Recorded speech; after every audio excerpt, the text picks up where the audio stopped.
Hi guys, Ms. Gaynor here, and welcome to our new standard, Finding the Main Idea and Key Details in a Text. First, we have our new standard, which is LAFS.6.RL.1.2. Determine a theme or central idea of a text and how it is conveyed through particular details. Provide a summary of the text distinct from personal opinions or judgments. Of course, we always have our progression scale. Remember, this will be posted in your classroom so that you guys can rate yourself at the end of each class until you have reached a level 4. Level 4 means that you can teach it to anybody. You've totally got it. You know what you're doing. You can explain it if you need to. So some things you can do if you're a 4 is determine the theme or central idea of a text. Analyze the development of the theme or central idea over the course of the text and provide an objective summary of the text. If you're a 3, that means you're almost there. You've almost got it figured out. You can almost do the entire standard.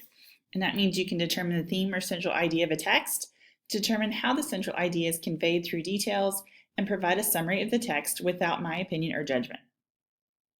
If you're a 2, that means you're moving forward.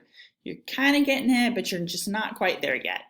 It means you can determine the theme of a text from details in the text. Use details such as how characters respond to challenges or how a speaker in a poem reflects upon a topic to determine the theme or summarize the text. If you're a 1, it means you're just getting started. You're just barely beginning to understand what the standard actually means. So that means you can determine the theme of a text from details in the text and you can summarize the text. Now remember, summarizing is just a couple of brief sentences that describes what happened in the text overall. Don't forget to come in and rate yourself tomorrow after class as a 1 through 4. Nobody should be a 4 yet. So, what actually is the main idea? Every text has a main idea. Super important to remember that.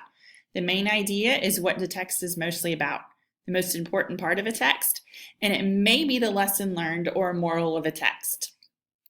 So remember when we're talking about Aesop's fables, talks about the main idea would be the moral of what that text, whatever the story was.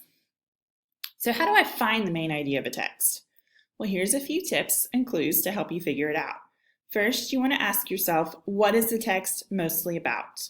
Then you want to look at the title of the text. Then you want to look and see if there's any pictures included. Those pictures might give you a little bit of clue as to what the text is going to be about. Then you're going to look for words that are repeated over and over. Sometimes the main idea is either the first or the last sentence in the text. Now don't forget, you don't want to get distracted by any interesting information that doesn't support the main idea. So here's an example of what a main idea might look like. So say my main idea is bats are unusual animals. Some of my key details that might support that would be that bats are flying mammals, bats use echolocation to find food, and bats hang upside down when they sleep. So what's the difference between a topic and a main idea? Well, a topic is what the sentence or the paragraph is about. It's a simpler and only uses words or a short phrase. It must not be specific, nor should it be too general. It can be found in a sentence or paragraph and is only called the topic. The main idea is what the writer's message is. It's stated as an entire sentence, but must be complete and specific. It may appear anywhere in the paragraph. It is also called the topic sentence.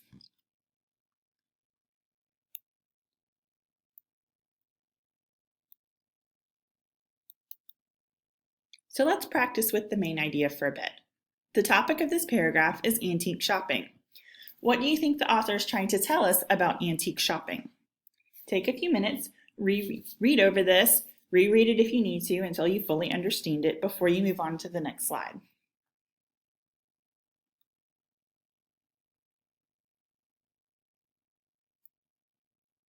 So, which main idea would you choose? Aunt Sarah is a shopaholic? Antique toys are worth a lot of money? Or antique shopping can even be fun for kids? If you said antique shopping can even be fun for kids, you're correct. Kiss your brain, you're so smart.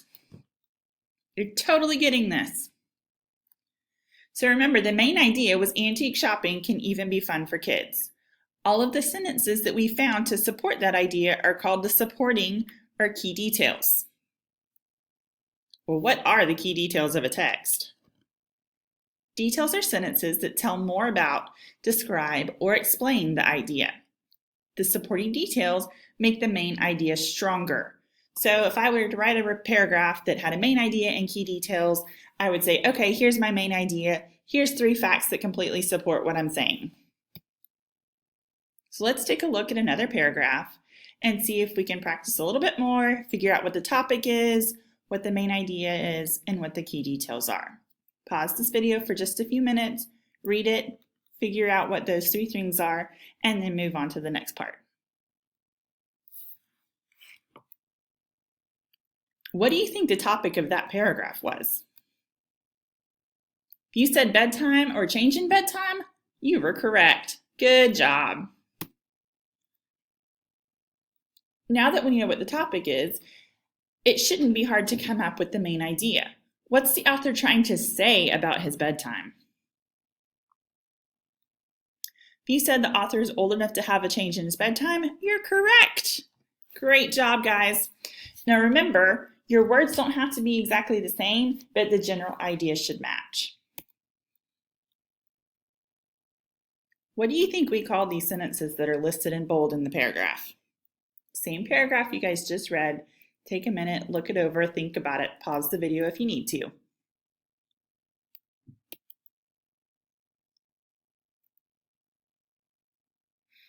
If you said supporting details, you're correct. You guys are doing so great at getting this.